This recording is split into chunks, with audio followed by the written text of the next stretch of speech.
ഇന്ന് കുംഭം 4-ാം തീയതി. ഇന്ന് പാലയാട് ദേശവാസികൾ, അതായത് കൈരളി വാൻശാല പരിസരത്തുള്ള നമ്മുടെ പ്രിയ സുഹൃത്തുക്കൾ ദൈവത്താരീശ്വരനെ അകമ്പടി സേവിക്കാൻ തയ്യാറാക്കി വച്ചിരിക്കുന്ന പന്തത്തിൻ്റെ ദൃശ്യങ്ങളാണ് നിങ്ങൾ കണ്ടുകൊണ്ടിരിക്കുന്നത്. ഈ പന്തത്തിൻ്റെ പ്രാരംഭ പണികൾ ഏകദേശം പൂർത്തിയായിരിക്കുകയാണ്. ഇതിൻ്റെ പിന്നിൽ പ്രവർത്തിച്ച എൻ്റെ മുഴുവൻ സുഹൃത്തുക്കൾക്കും ഞാൻ നന്ദി രേഖപ്പെടുത്തുകയാണ്. ഇപ്പോഴും ഇതിൻ്റെ ജോലികൾ തുടർന്നുകൊണ്ടിരിക്കുകയാണ്. അർജുൻ അതിനെ ഒരു താങ്ങ് നിർത്താൻ വേണ്ട ഒരു വടിക്കഷ്ണം ചെത്തിയെടുക്കുകയാണ്. ഇവിടെ നമ്മുടെ കൊക്ക അദ്ദേഹത്തിൻ്റെ സ്വതസിദ്ധമായ പ്രസംഗം തുടങ്ങിയിരിക്കുകയാണ്. ഇത് പ്രകാശാട്ടൻ, അദ്ദേഹവും ഈ നമ്മുടെ ഉദ്യമത്തിൽ പങ്കുചേരുകയാണ്. KSEBക്കാരുടെ ഒരു നിര തന്നെ കാണുന്നുണ്ട്. ഇവിടെ ഷിജേന്ദ്രൻ, കുഞ്ഞൻ, പോളിഷ് മുത്തു മേലെ പന്തത്തിൻ്റെ പോളിഷ് പണികൾ ചെയ്യുകയാണ്. താഴെ നമ്മുടെ കിട്ടുവാത നടന്നു വരികയാണ്. അദ്ദേഹം കറുത്തൊരു പാൻറ്റലിട്ട് വരികയാണ്. നമ്മുടെ കൊപ്പര എത്തിയിരിക്കുകയാണ്. കൊപ്പര ഫ്രം ഒമാൻ. ഇതാ വീണ്ടും കൊക്ക അദ്ദേഹത്തിൻ്റെ സ്വതസിദ്ധമായ പ്രസംഗ ശൈലി തുടർന്നുകൊണ്ടിരിക്കുകയാണ്.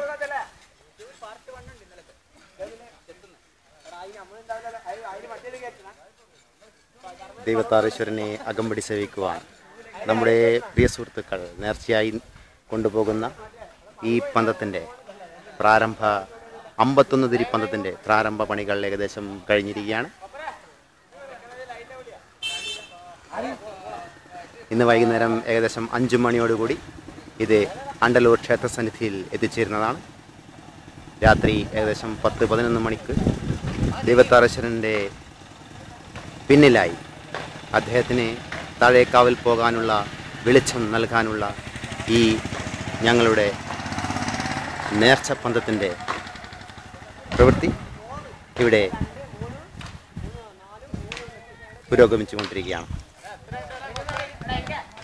ഇതിൻ്റെ പിന്നിൽ അണിനിരന്ന എൻ്റെ പ്രിയ സുഹൃത്തുക്കൾ ഇവിടെയും ഇരിക്കുന്നുണ്ട്. അദ്ദേഹം എന്തോ വലിയ തിരക്കിലാണ്. ഷിബു,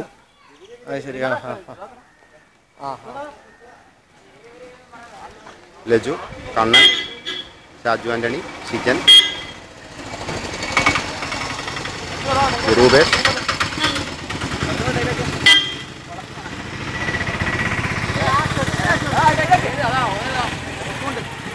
ഒരു വർഷത്തെ നീണ്ട കാത്തിരിപ്പിന് ശേഷം മുഴുവൻ ഒരു ഗ്രാമത്തിൻ്റെ ധർമ്മടം ഗ്രാമവാസികളുടെ ആഘോഷം. ഇന്ന് കുംഭം 4-ാം തീയതി പാലയാട് ദേശവാസികളുടെ അതിഗംഭീരമായ കരിമരുന്ന് പ്രയോഗം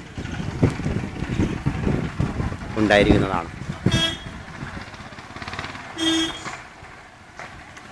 നീണ്ട ഒരു വർഷത്തെ കാത്തിരിപ്പിന് ശേഷം നമ്മുടെ സുഹൃത്തുക്കൾ, അതായത് എൻ്റെ സുഹൃത്തുക്കൾ, പ്രവാസികളായ എല്ലാ സുഹൃത്തുക്കളും വന്നു ചേർന്നിരിക്കുകയാണ്.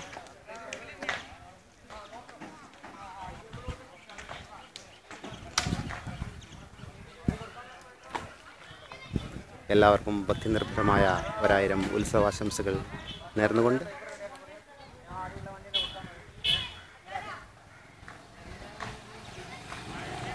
ഷിജിത് ദാസ് ആൻഡ് രാജേഷ് കിട്ടോ.